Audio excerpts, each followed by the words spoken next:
مرحبا سرکار کی آمد مرحبا دلدار کی آمد مرحبا دلدار کی آمد مرحبا دلدار کی آمد مرحبا مکے کی آمد مرحبا مکے کی آمد مرحبا مدنی کی آمد مرحبا مدنی کی آمد مرحبا مدنی کی آمد مرحبا مکے کی آمد مرحبا نعرہ تکبیر اللہ اکبر رسالت یا رسول اللہ حیدری یعنی نعرہ حیدری یعنی حیدری یعنی مفسر قرآن زندہ باد مفسر قرآن زندہ باد مفکر اسلام زندہ باد نابغہ عصر زندہ باد قائد انقلاب زندہ باد منہاج القرآن زندہ باد منہاج القرآن زندہ باد منہاج القرآن زندہ باد امت حضرت کا فیضان منہاج القرآن امت حضرت کا فیضان منہاج القرآن منہاج القرآن امت حضرت کا فیضان منہاج القرآن منہاج القرآن حضرت محترم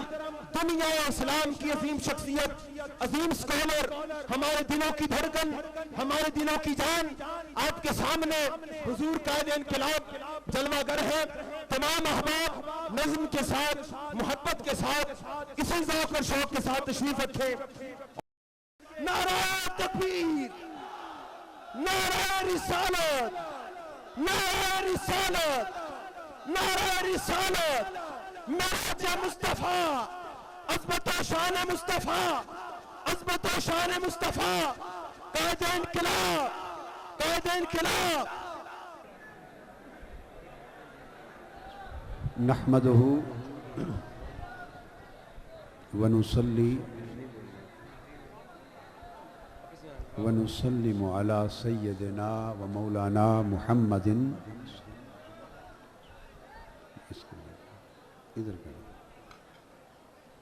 ادھر کریں رسولہ النبی الامین المکین الحنین الکریم الرؤوف الرحیم اما بعد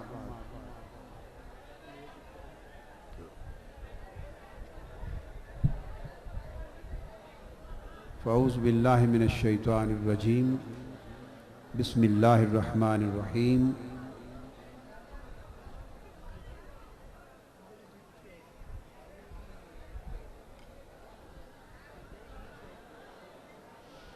سبحان الذی اسری بعبدہ لیلا من المسجد الحرام الى المسجد الاقصى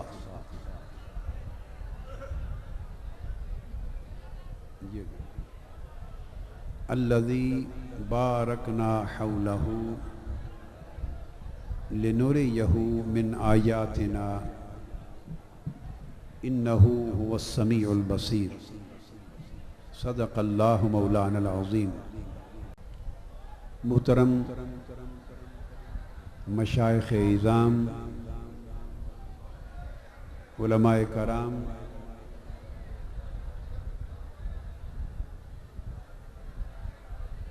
تحریک منہاج القرآن اور مصطفی انقلاب کے عظیم کارکنوں لاہور یہ شرقی لاہور بنتا ہے لاہور شرقی شمالی جس میں شالامار بولتے ہیں نا جگہ ایک ایک آدمی شالیمار ٹاؤن باغبان پورا شاد باغ داروغہ والا اور رفیق آباد اور گرد و نواح کے علاقوں سے تعلق رکھنے والے غلامان مصطفیٰ عشاق رسول خواتین و حضرات اور عزیزان محترم اللہ رب العزت کا شکر ہے جس کی توفیق سے ہم آج اس عظیم الشان محفل معراج النبی صلی اللہ علیہ وآلہ وسلم میں حاضر ہیں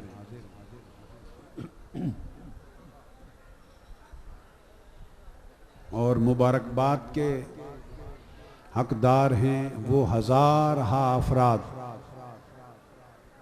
اور خواتین اور وہ لوگ جو دور و نزدیک سے کثیر تعداد میں شرکت کے لیے آئے ہیں، اور جو اتنی دور تک بیٹھے ہیں کہ اجتماع کی حدوں کا اندازہ نہیں ہو رہا۔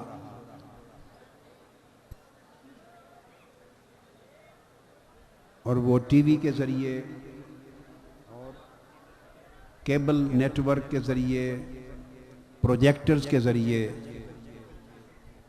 دور دراز جگہوں پر بیٹھے ہوئے لوگ بھی اس محفل میں شریک ہیں۔ میں انتظامیہ کو مبارکباد دیتا ہوں، شرکاء کو مبارکباد دیتا ہوں، اور اللہ رب العزت کے حضور اس محفل کی قبولیت کے لیے دعا گو۔ میں نے جو آیہ کریمہ تلاوت کی ہے،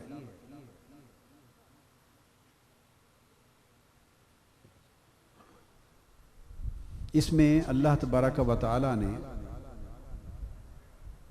آقا علیہ السلام کے معراج کا بیان فرمایا، اور قرآن مجید میں معراج مصطفیٰ کا ذکر 3 مقامات پر آیا ہے صلی اللہ تعالی علیہ وسلم۔ ان میں سے ایک مقام یہ،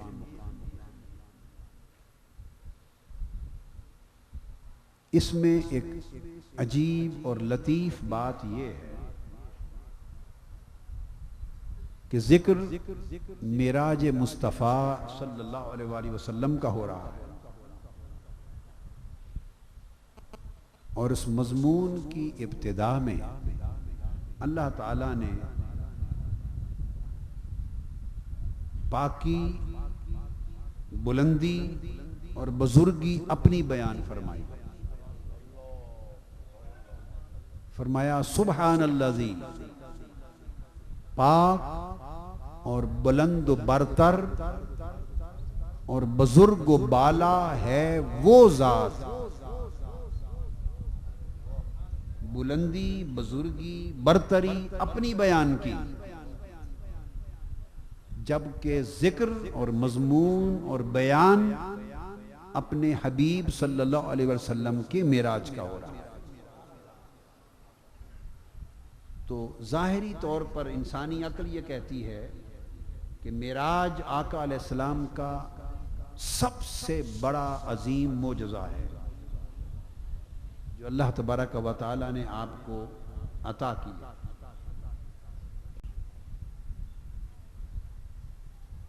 بعد از قرآن، اور معراج ایک ایسا عظیم معجزہ ہے جو آقا علیہ السلام کے مقام کو، آپ کی عظمت کو، آپ کی رفعت کو، آپ کی بزرگی کو، آپ کی بلندی کو، آپ کی برتری کو ہر جہت سے نمایاں کرتا ہے، اور اس مقام پر لا کر بیان کرتا ہے جس مقام پر نہ کسی انسان کا گزر ہے، نہ کسی فرشتے اور کسی ملک اور نبی کا گزر ہے۔ تو چاہیے تو یہ تھا کہ حضور علیہ السلام کی ہی بزرگی، برتری اور پاکی کی بات کی جاتی کہ کتنی عظیم ہے وہ ذات جو اس رات معراج پر گئی، کتنی بلند و برتر ہے وہ اللہ کے حبیب کی ذات جسے اللہ نے یہ شرف، عظیم معراج کا شرف عطا کیا۔ چاہیے تو یہ تھا کہ بات یوں کی جاتی، مگر نہیں، دستور سے عام لوگوں کے معمول کے دستور سے ہٹ کر اللہ نے بات کی کہ بلند، ہر شے سے بلند، پاک اور برتر ہے وہ ذات، اللہ کی ذات جس نے حضور کو معراج کرایا۔ اب اس کی حکمت کیا ہے، اس سے اپنے مضمون کا آغاز کر رہا ہوں۔ اللہ نے حضور علیہ السلام کی بات، حضور کی بات، حضور کے ذکر سے شروع نہیں کی، حضور کی بات اپنے ذکر سے شروع کی.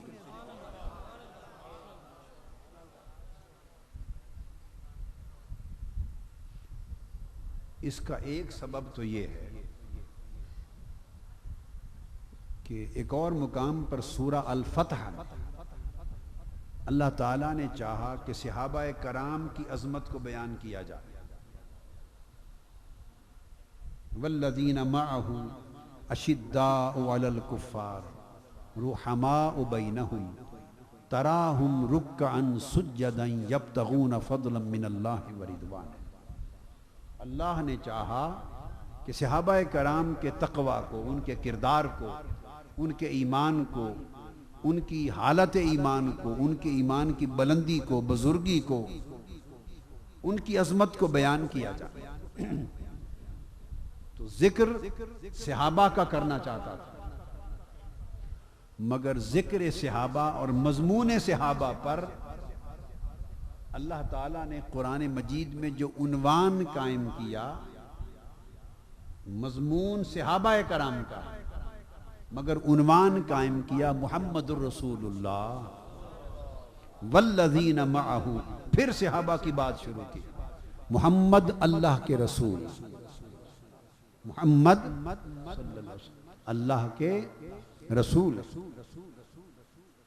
بیان صحابہ کا ہو رہا ہے، مضمون صحابہ کی عظمت کا ہے، مگر عنوان محمد رسول اللہ کا قائم کیا. بالکل اسی نسبت کو یہاں برقرار رکھا ہے کہ جب مضمون عظمت صحابہ کا تھا تو عظمت صحابہ کا عنوان مصطفیٰ تھے، اور فرمایا حبیب جب عظمت صحابہ کا مضمون تھا تو عنوان تو تھا، اب مضمون عظمت مصطفیٰ کا ہے، عنوان میں ہوں گا.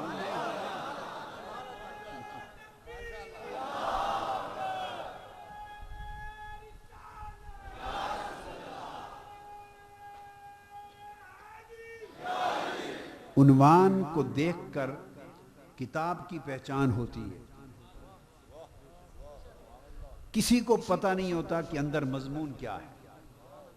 کتاب بک سٹال پہ لگی ہوتی ہے، مضمون تو اندر کے 500-600 صفحات میں لکھا ہوتا ہے، جو بھی ہے وہ تو آپ کتاب لے جائیں گے، گھر کھول کے پڑھیں گے تو تب پتہ چلے گا کہ کتاب کے اندر مضمون یہ ہے.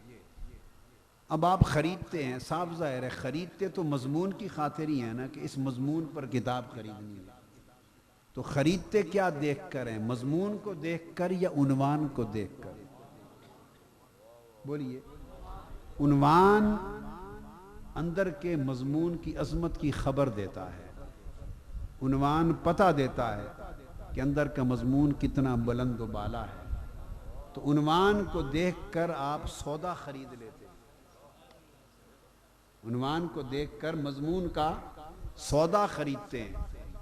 اللہ پاک نے چاہا کہ لوگ میرے حبیب کے صحابہ کرام کی جو عظمت ہے یہ سودا لے لیں. عظمت صحابہ کا سودا لے لیں. تو اللہ نے چاہا کہ صحابہ کرام کی جو جانثار جماعت ہے، عظیم جانثار جماعت ہے، جن کی وجہ سے اسلام کی سطوت قائم ہے، جن کی وجہ سے اسلام کی تحریک کو فروغ حاصل ہو رہا ہے، اور جن کی وجہ سے اسلام کی فصل میں جن کا خون اپنا پانی بن کے دیا جا رہا ہے، ان صحابہ کرام کی عظمت کا سودا لے لیں. سو اس سودے کے لیے عنوان محمد کو بنایا صلی اللہ علیہ وسلم. اور پھر اب لوگوں اللہ نے چاہا کہ اب لوگ میرے محبوب کی عظمت کا سودا لے لیں، عظمت مصطفیٰ کے پر ایمان لائیں، اور حضور کے معراج کے ذریعے جو اللہ نے حضور کو عظمت دی اس عظمت کی معرفت حاصل کریں. تو جب عظمت صحابہ کی بات آئی عنوان مصطفیٰ کو بنایا، عظمت مصطفیٰ کی بات آئی تو عنوان خدا خود بن گیا. اس لیے معراج مصطفیٰ کا مضمون اللہ نے سبحان الذی اسری بعبدہ سے شروع کیا. کہ لوگوں دیکھو کتنا پاک بلند و برتر اور طاقتور ہوں میں.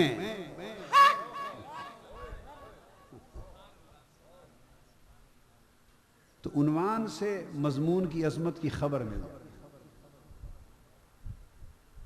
عنوان سے مضمون کی عظمت کی خبر مل جاتی ہے. اور سبحان اللہ زی پاک ہے وہ ذات، یہ ایک طرح کی قسم بھی ہے.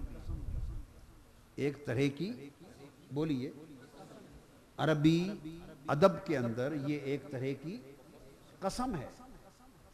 تو حضور کے معراج کی بات رب اپنی عظمت کی قسم کھا کے کر رہا ہے. اب یہ دوسری حکمت بیان کر رہا ہوں. دوسری معراج مصطفیٰ کا بیان آج کون کر رہا ہے قرآن مجید میں؟ اللہ کر رہا ہے. اور معراج مصطفیٰ کا بیان اللہ اپنی قسم کھا کر اور اپنی پاکی کی قسم، اپنی بلندی کی قسم، اپنی بزرگی کی قسم، اپنی برتری کی قسم کھا کر اللہ حضور کے معراج کا بیان کر. لوگوں، ایسا کبھی نہیں ہوتا کہ قسم بڑی ہو اور بات چھوٹی ہو. ایسا کبھی نہیں ہوتا. کبھی آپ کرتے ہیں ایسا؟ آپ نے ایک چھوٹی بات کرنی ہو اور اس کے لیے کو بہت بڑی قسم کھاتے ہیں. آپ اگر کعبے کی قسم کھانا چاہیں گے کیا، اور بات کرنی ہو پانی ٹھنڈا ہے، پانی ٹھنڈا ہے، تو کعبے کی قسم تک پہنچیں گے پانی ٹھنڈے ہونے کی بات کرنے کے لیے؟ گنبد خضراء کی قسم کھاتے ہیں، کبھی اللہ کی قسم کھاتے ہیں، کبھی قرآن کی قسم کھاتے ہیں، کبھی ایمان کی قسم کھاتے ہیں. تو قسمیں کھاتے ہیں نا آپ بھی. تو کوئی چھوٹی قسم ہوتی ہے، کوئی بڑی، کوئی اس سے بڑی. جب اللہ کی بزرگی اور برتری کی قسم سبحان اللہ زی آ گئی تو پھر اس سے بڑی قسم قسموں کی کائنات میں کوئی نہیں. یہ سب سے آخری قسم ہے. تو آپ بڑی قسم کھا کر آگے چھوٹا مضمون بیان، بولیے، نہیں کرتے. آقا علیہ السلام کو معراج، جیسا کہ بعض ذہنوں میں خیال آتا ہے، بعض ذہنوں میں، کہ حضور علیہ السلام نے جسمانی طور پر معراج نہیں کیا، یہ معراج روحانی تھا، خواب میں معراج ہوا. بعض ذہنوں میں یہ خیال آتا ہے یا نہیں؟ بولیے بھائی، آتا ہے نا؟ بعض احباب یوں سوچتے ہیں، بعض لوگ غلطی سے، نادانی سے یوں سوچتے ہیں کہ آقا علیہ السلام کا معراج خواب میں تھا، یہ روحانی معراج تھا، خواب میں معراج ہوا. تو خواب میں معراج ہونا اتنی بڑی بات عظمت کی نہیں کہ اس کے لیے رب اپنی ذات کی بزرگی کی قسم کھا کے کرے. خواب میں معراج ہونا اتنی بڑی بات پیغمبر کی زندگی میں، پیغمبر کے لیے اور خود خدا کے لیے اتنی بڑی بات نہیں کہ اللہ اس کا خواب کا، اپنے نبی کے خواب کا ذکر کرے اور اپنی بزرگی اور برتری سبحانیت کی قسم کھا کے کرے. پھر اس قسم کا اور خواب میں معراج ہونے کا کوئی جوڑ نہیں ہے. تو میں نے کہا اگر بڑی قسم کھائی تو کوئی بہت بڑی بات ہوگی، کوئی بہت بڑی بات ہوگی. اور اگر معراج خواب میں ہوتا تو یہ اتنی بڑی بات نہ تھی جسے خدا اپنی قسم کھا کے بیان کرتا. خواب بہت سے بیان ہوئے ہیں قرآن مجید میں، مگر کسی پر اللہ نے قسم نہیں. انبیاء کو خواب آتے ہیں اور انبیاء کا خواب وحی ہوتا ہے اور حق ہوتا ہے، مگر ان کا ذکر، خواب کا ذکر اللہ قسم کھا کے قرآن میں نہیں کرتا. یہ نبی کے لیے معمول کی بات ہوتی. اب اللہ نے قسم کھائی، پاک ہے وہ ذات. کیوں کھائی؟ اس لیے پاک کس شے سے؟ اللہ کی ذات پاک ہے کس شے سے؟ جب آپ کہتے ہیں پاک ہے وہ ذات، بھائی کس شے سے پاک؟ ہر نقص سے پاک، ہر کمزوری سے پاک، ہر بے بسی سے پاک، ہر نقص اور ہر کمزوری سے پاک. نقص اور کمزوری سے پاک ہونے کا معنی کیا ہے؟ اس کا معنی یہ کہ آقا علیہ السلام نے جب قسم کھائی، معراج کا بیان فرمایا، تو معلوم تھا کہ کچھ لوگ اپنی نادانی میں یہ سمجھیں گے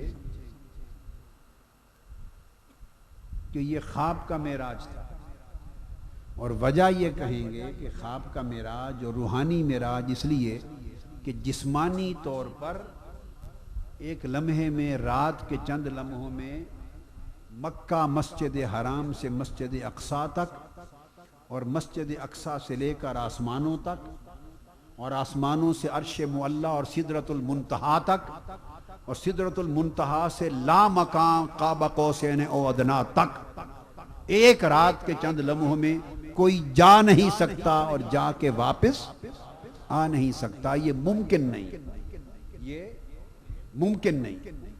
خالی اگر مسجد حرام سے مسجد اقصی کا سفر ہوتا تو یہ بھی ممکن نہیں کہ مکہ سے بیت المقدس تک کوئی جسمانی طور پہ جا کے چلا آئے. ممکن نہیں.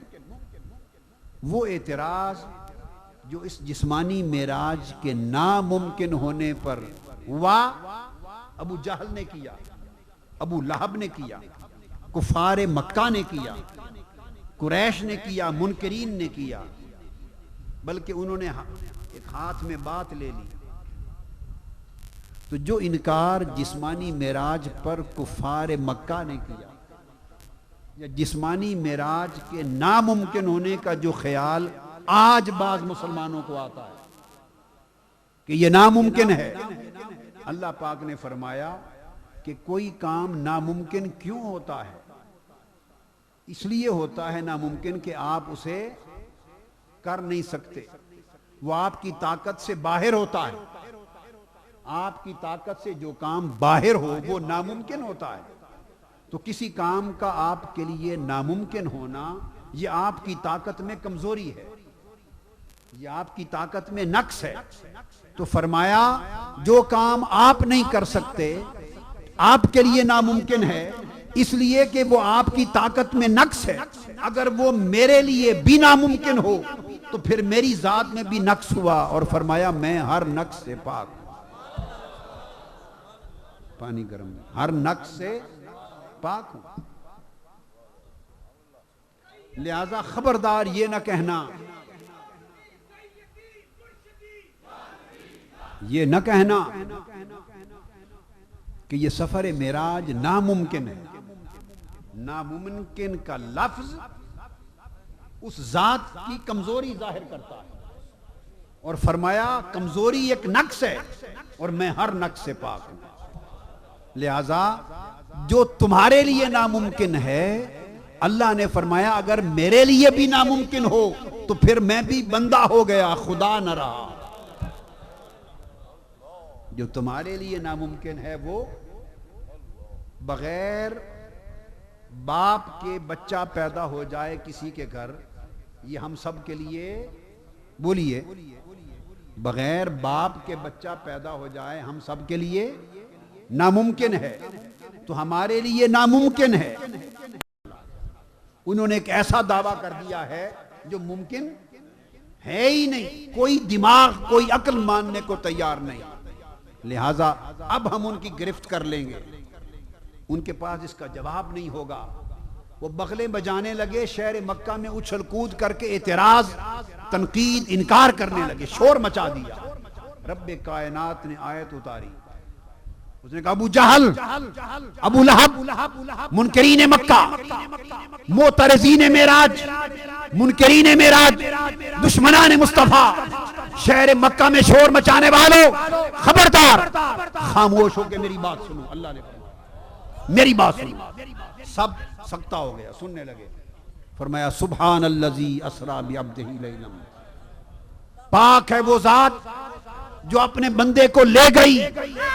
اس نے کہا خبردار، یہ دعویٰ مصطفیٰ نے نہیں کیا، دعویٰ خدا نے کیا ہے.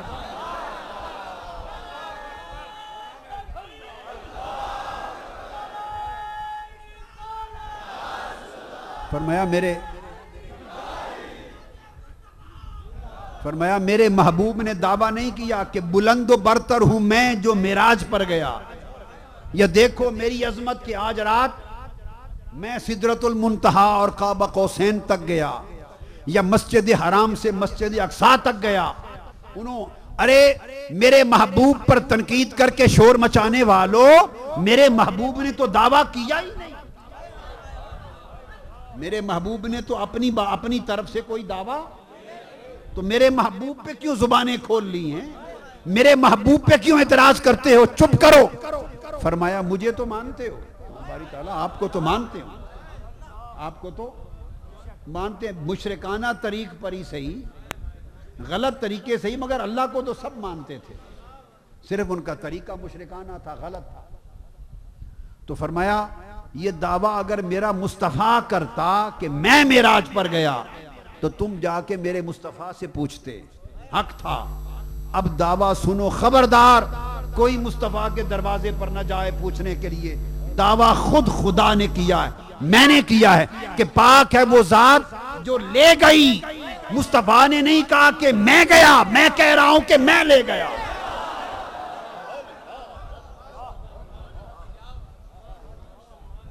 میں کہہ رہا ہوں کہ سبحان الذی اسریٰ بعبدہ، میں لے گیا۔ اگر میرا محبوب کہتا کہ میں گیا، میں نے سیر کی، تو تم میرے محبوب سے پوچھتے۔ اب بات کی ہے کہ میں نے سیر کرائی اور میں لے گیا، اب جانے والے کی بات نہیں، لے جانے والے کی بات ہے۔ اگر اعتراض کرنا ہے تو لے جانے والے پر کرو، مجھ پر کرو۔ زبان کھولنی ہے مجھ پر کھولو اگر ہے ہمت، انکار کرنا ہے تو میرا کرو۔ تو قربان جائیں اس رب نے سبحان اللہ دی کہہ کر رخ موڑ دیا کہ اب محبوب کی گلی میں جا ہی کوئی نہیں سکتا پوچھنے کے، وہاں بورڈ لگا دیا، بھائی ادھر جاؤ، جس نے اعلان کیا، میں نے تو اعلان ہی نہیں کیا، میں نے دعویٰ ہی نہیں کیا، بورڈ لگ گیا۔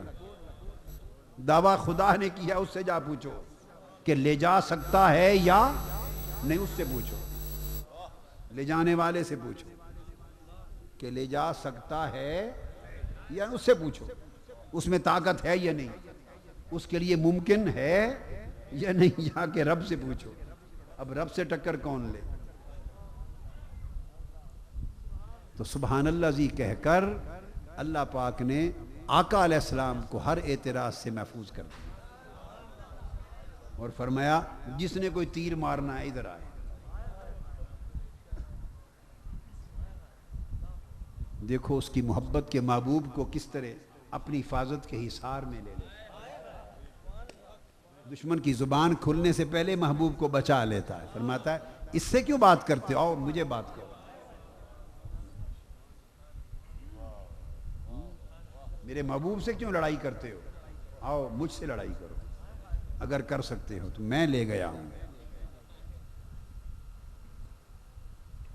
اب سبحان کے بعد اسریٰ بعبدہ، لے گیا، کیا لے گیا۔ اب آقا علیہ السلام کی یہ شان سفر ہے۔ اب آگے کیا بیان ہوا ہے؟ عظمت سفر۔ کیا؟ 3 طریقے ہوتے ہیں کسی کے ہاں جانے کے، بولیے کتنے؟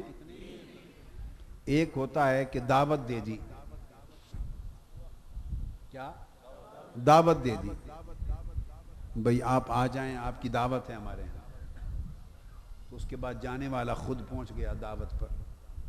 شادیاں ہوتی ہیں، دعوت کا کارڈ آ جاتا ہے نا، تو دعوت کا کارڈ ہر کوئی پڑھ کے پتہ نوٹ کر کے ہر کوئی پہنچ جاتا ہے، اور جس کو پھر پتہ معلوم نہیں ہوتا وہ دائیں بائیں پوچھتا بھی رہتا ہے، بیٹے آپ یہ چھوڑ دیں، بیٹے بس شاباش بیٹھ جائیں، شاباش بیٹھ جائیں، تو وہ خود اس گھر پہنچ جاتا ہے جہاں سے دعوت آئی۔ ایک طریقہ تو یہ ہوتا ہے کہ دعوت بھیج دی، کیا کیا؟ یہ عام طریقہ ہے پوری دنیا میں، بڑے بڑے مملکتوں کے سربراہوں کو بھی دعوت آ جاتی ہے، سربراہوں کو، حکومتیں سربراہوں کو دعوت بھیج دیتے ہیں، آ جائیں، بس ٹیلی فون کی دعوت دے دی، خط کے ذریعے تحریری دے دی، ای میل کر دی، دعوت آ گئی، پھر لوگ خود چلے جاتے ہیں۔ ایک طریقہ تو یہ ہے۔ تو میرے محبوب کی جب دعوت ہوئی شب معراج تو اس طریقے کو بھی نہیں اپنایا کہ دعوت بھیجنے کے محبوب آ جانا، نہیں، ایسا نہیں کیا۔ محبوب ہم انتظار کریں گے کعبہ قوسین پر آ جانا، ایسا نہیں کیا۔ بولیے، نہیں کیا۔ اس سے زیادہ عزت دینی ہو اور زیادہ محبت کا اظہار کرنا ہو اور پوری دنیا کو کسی کی عظمت دکھانا ہو تو اس سے اگلا طریقہ ہوتا ہے، اور وہ یہ طریقہ ہوتا ہے کہ دعوت دی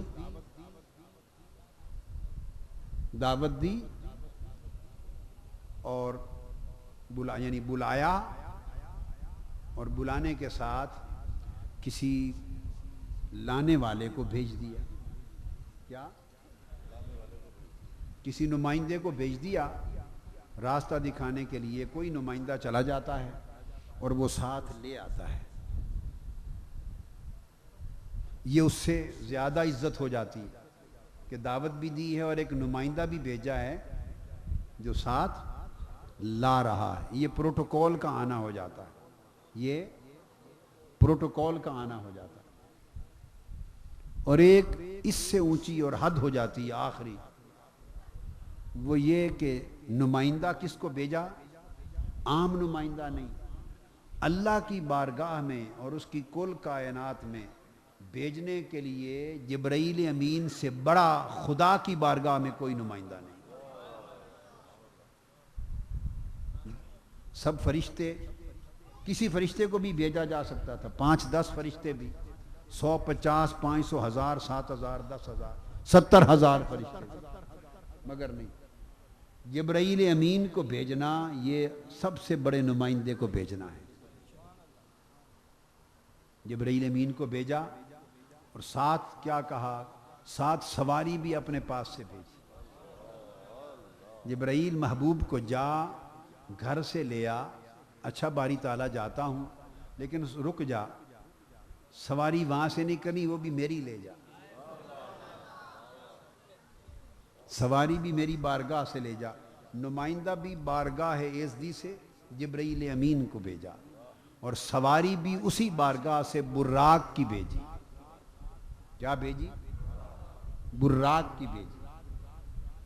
جبرائیل امین آئے، براق آیا، آقا علیہ السلام کے گھر سے اللہ کا نمائندہ اللہ کی سواری لے کر لینے آئے جو اس نے بھیجی۔ اور جب اعلان کیا اس میں نہیں کہا کہ جبرائیل لایا ساتھ، جب لوگوں میں اعلان کیا تو یہ نہیں کہا کہ میں نے جبرائیل کو بھیجا کہ لے آؤ، نہیں، اعلان کیا سبحان الذی اسری بعبدہ، پاک ہے وہ اللہ جو خود لے گیا، پاک ہے وہ اللہ کی ذات جو خود لے گیا۔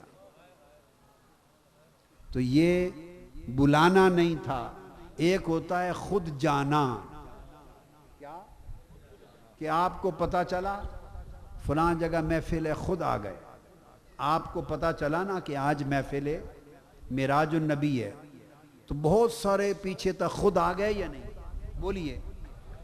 تو ایک ہوتا ہے خود آنا کسی محفل میں کسی جگہ پہ خود جانا، ایک ہوتا ہے بلایا جانا، اور تیسرا ہے لے جایا جانا۔ مصطفیٰ خود نہیں گئے، مصطفیٰ بلائے نہیں گئے، مصطفیٰ لے جائے گئے، مصطفیٰ کو لے جایا گیا۔ اور لے جانے کی جب بات آئی، اپنی بارگاہ سے سواری بھیجی، سب سے بڑا نمائندہ بھیجا، اور پھر بعد میں خبر ریلیز ہوتی ہے نا، پریس ریلیز نہیں ہوتی ہے، خبر جاری ہوتی ہے، ایوان صدر ہو، ایوان وزیر اعظم ہو، ایوان ملاقات جہاں ہوتی ہے پھر خبر جاری ہوتی ہے نا۔ تو قرآن اللہ کی خبر دیتا ہے، قرآن اللہ کی خبریں دیتا ہے۔ جب خبر جاری کی سبحان الذی اسری بعبدہ، جیسے پریس ریلیز جاری ہوتی ہے، جب خبر جاری کی، دیکھ رہے تھے فرشتے خبر میں آئے گا کہ جبرائیل کو بھیجا کہ مصطفیٰ کو لے آئے، براق کی سواری بھیجی کہ لے آئے۔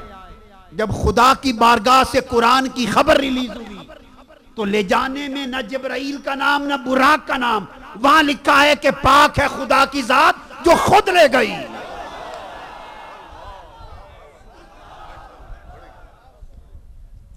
جو لے گئی.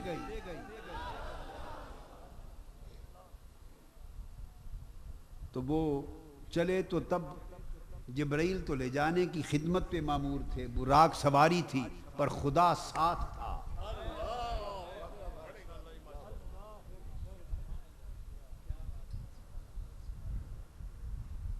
کوئی اس پر اعتراض کر سکتا ہے؟ لو جی استغفر اللہ العظیم، قادری صاحب نے عجیب بات کہہ دی کہ خدا خود مکہ سے ساتھ تھا. خدا خود مکہ سے ساتھ تھا، عجیب بات کہہ دی. تو کوئی اعتراض کر سکتے ہیں بعض لوگ، ان کی تو کنپٹیاں سر پھٹنے کو آ جائیں گے، یہ کیا بات کہہ دی. تو آئیں مجھ سے آ کے پوچھ لیں، مجھ سے پوچھ لیں، میں دکھا دیتا ہوں خدا ساتھ تھا یا نہیں تھا.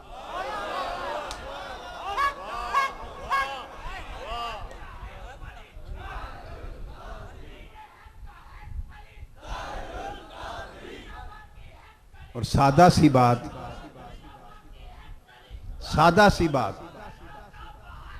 خاموش، سادہ سی بات، آئیں قرآن کو کھول لیں.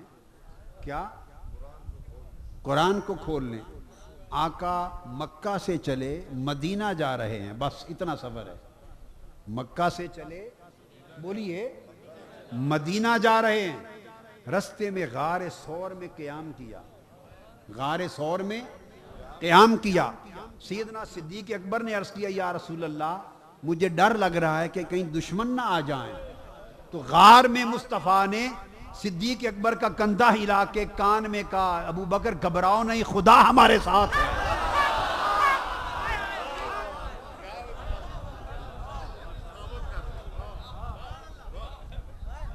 مکہ سے مدینہ جا رہے ہیں، سواری اونٹ کی ہے، ہمراہ ابو بکر ہے. سواری اونٹ کی ہے، لے جانے والا ساتھ ابو بکر ہے. غار ثور میں صدیق اکبر نے پوچھا آقا دل میں ڈر آ رہا ہے کہیں دشمن نہ آ جائیں. کندھا ہلا کے کہا ابو بکر ڈرو نہیں، ان اللہ معنا، خدا کی قسم خدا ہمارے ساتھ.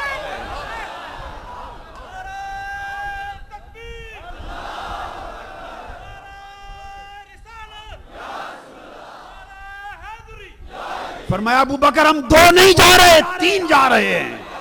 ایک تو ہے، ایک میں ہوں، اور ہم دونوں کے ساتھ خدا ہے. قرآن پڑھ لو، قرآن میں درج ہے. یہ قرآن کو میں نے سنایا، یہ تو قرآن کا بیان ہے. تو سادہ سی بات ہے، مکہ سے مدینہ جانا ہو تو خدا ساتھ رہے، اور مکہ سے سدرۃ المنتہا پر جانا ہو تو خدا ساتھ رہے.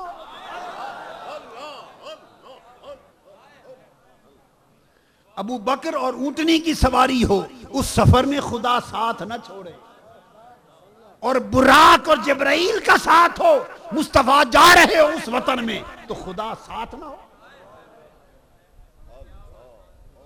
اس لیے اس نے اشارہ دے دیا آپ کو، اسرا بعبدہ، پاک ہے وہ ذات من المسجد الحرام الی المسجد الاقصی، جو خود مکہ سے لے کر گیا، مسجد حرام سے خود لے کر گیا.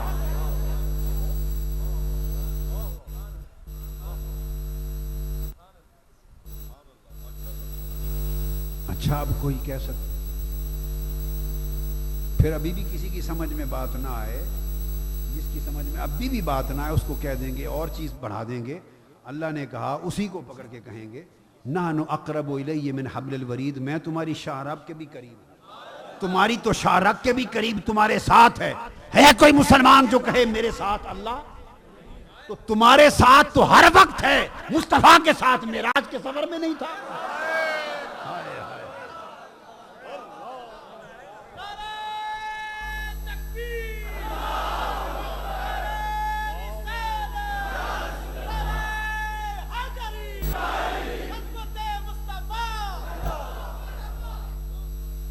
اسرا بعبدہ من المسجد الحرام الی المسجد الاقصی، ساتھ لے کر گیا مسجد حرام سے اقصی سدرۃ المنتہا تک اوپر. اب یہاں کوئی اور اعتراض کر سکتا ہے، وہ کہے گا کہ اگر یہاں سے لے کر گیا تو ملاقات ہی یہیں ہو جاتی، کر لیتے، وہاں لے جانے کی کیا ضرورت تھی. اگر لے کر ساتھ جا رہا ہے اللہ تو ملاقات یہی کر لیتے، قصہ ختم ہو جاتا. لے جانے کی کیا ضرورت تھی. ہاں تو یہ بھی سن لو یہ بھی جو کچھ ذہن میں آئے آپ بتا دیا کریں، ہم صفائی کرنے کے لیے حاضر ہیں۔ اگر یہ خیال آئے کہ یہاں سے لے کر گیا تو ملاقات یہی کر لیتا، نہیں، اس کا بھی جواب سن لیں۔ اس نے کہا محبوب نہیں، ملاقات یہاں نہیں کریں گے، ملاقات وہاں کریں گے جہاں کوئی نہ ہو۔ ہائے ہائے ہائے ہائے ہائے ہائے، ملاقات وہاں کریں گے جہاں کوئی نہ ہو۔ ہائے ہائے ہائے، ارے یہ بات کہ ملاقات وہیں کر لیتا، کوئی وہی نادان کر سکتا ہے جسے ملاقات ہی کی خبر نہیں ہے کہ ملاقات ہوتی کیا ہے۔ ارے ملاقات کبھی ہجوم میں ہوتی ہے؟ یہ ہجوم اہل مکہ کا، یہ ہجوم قریش مکہ کا، یہ ہجوم منکرین مصطفیٰ کا، یہ سرداران قریش کا، یہ ان کا ہجوم یہاں، یہ دنیا ملاقات کی جگہ ہے۔ ہائے ہائے،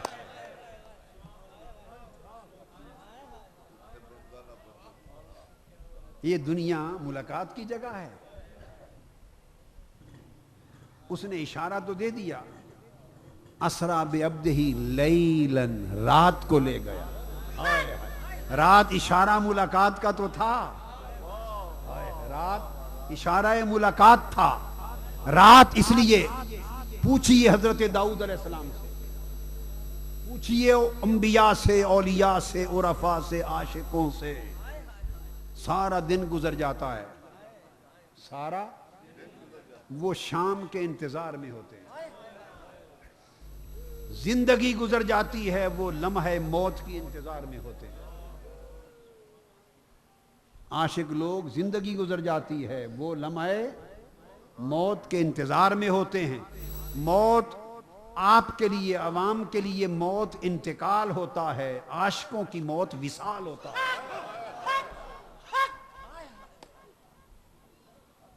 ہم لوگ موت سے ڈرتے ہیں، عاشق لوگ موت کو چاہتے، موت کی طرف دوڑتے ہیں، کیونکہ موت لمحہ ملاقات ہوتا ہے۔ موت لمحہ، روح جب قفس انصری سے پرواز کرتی ہے تو عاشق، عام آدمی کی روح کو ملک الموت، موت کا فرشتہ قبض کرنے کے لیے آتا ہے اور کھینچ کے لے جاتا ہے۔ عاشق کی روح کو 500 فرشتوں کا جلوس لے کر ملک الموت آتا ہے۔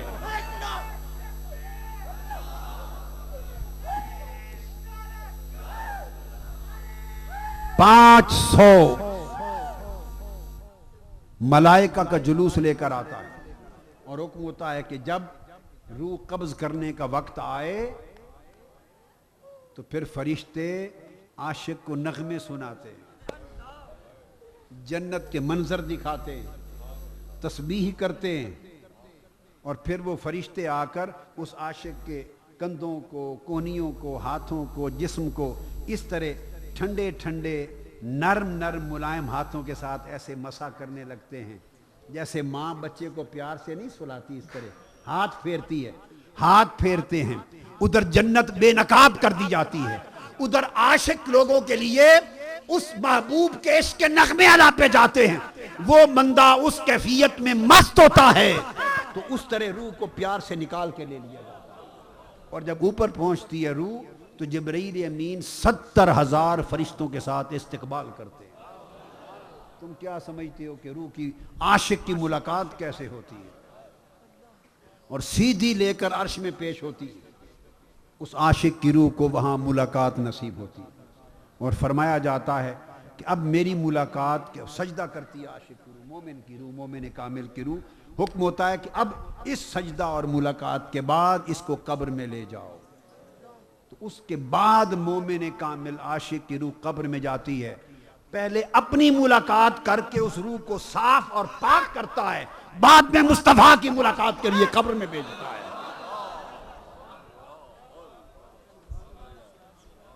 روح کو سیدھی ملاقات مصطفیٰ، دیدار مصطفیٰ کے لیے سیدھا قبر میں نہیں بھیجتے، پہلے عرش پہ لے جاتے ہیں۔ کون ہے؟ جسم سے نکلتی ہے، عرش پہ جاتی ہے، وہاں سے قبر میں آتی ہے۔ آپ تو جسم کو قبر میں رکھاتے ہیں، مگر روح ایک سفر طے کر کے آتی ہے۔ پہلے عرش پہ جاتی ہے، دیدار خدا کر کے دھلتی ہے، دھلتی ہے، دھلتی ہے، پاک صاف ہوتی ہے، اجلی ہوتی ہے، انوار الہیہ کا نیا لباس پہنتی ہے، روح دلہن بنتی ہے، انوار چھاتے ہیں، اللہ اپنے دیدار کے ذریعے اسے تیار کرتا ہے، اسے سنوارتا ہے، اسے منور کرتا ہے، فرماتا ہے اب یہ روح پاک صاف اور روشن ہو گئی، اب اس قابل ہے کہ میرے مصطفیٰ کا دیدار کرے۔ اب قبر میں لے جایا جاتا ہے، سوال ہوتے ہیں، پردہ اٹھتا ہے تو مصطفیٰ سامنے آتے ہیں، پہلے اپنی حاضری پھر مصطفیٰ کی حاضری۔ یہ اسی طرح ہوتا، آپ سمجھیں گے یہ کیسے؟ آپ کہیں گے، سوال کریں گے یہ کیسے کہ پہلے اپنی بارگاہ میں بلاتا ہے، حالانکہ اس کی بارگاہ بڑی ہے، پھر محبوب کے دیدار کے لیے بھیجتا ہے۔ یہ الٹ کام ہے، الٹا ہے تب اسی کا، سیدھا ہے تب اسی کا، اس سے جا پوچھو۔ میں نے تو صرف بتایا ہے آپ کو، میں نے تھوڑا بھیجا ہے روح کو کہ پہلے ادھر جا پھر حضور کے دیدار کے لیے قبر میں آنا۔ بھئی یہ رب سے جا پوچھو، الٹا ہے تب اسی کا، سیدھا ہے تب اسی کا۔ البتہ اتنا کرتا ہوں کہ آپ کو سمجھ نہیں آئی کہ ایسا کیوں کرتا ہے، کیوں کا جواب دے دیتا۔ کیوں کا جواب اس کا طریقہ ہے، روح کو اپنے ہاں بلا کر دھوتا ہے، پاک صاف اجلا کرتا ہے، کہتا اب جا میرے مصطفیٰ کے دیدار کے لیے۔ اسی طرح جیسے ہر حاجی کو پہلے کعبہ بلا کر صاف کرتا ہے، پھر کہتا ہے جا گنبد خضرا میں جا۔